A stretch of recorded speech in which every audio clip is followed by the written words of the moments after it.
اسی نے انسان کو ٹھیکرے کی طرح کھنکھناتی مٹی سے بنایا اور جنات کو آگ کے شعلے سے پیدا کیا، تو تم اپنے پروردگار کی کون کون سی نعمت کو جھٹلاؤ گے؟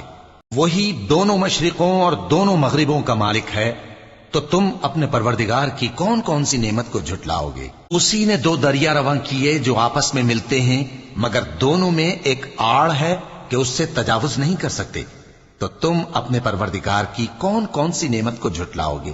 ان دونوں دریاؤں سے موتی اور مونگے نکلتے ہیں، تو تم اپنے پروردگار کی کون کون سی نعمت کو جھٹلاؤ گے؟ اور جہاز بھی اسی کے ہیں جو سمندر میں پہاڑوں کی طرح اونچے کھڑے ہوتے ہیں، تو تم اپنے پروردگار کی کون کون سی نعمت کو جھٹلاؤ گے؟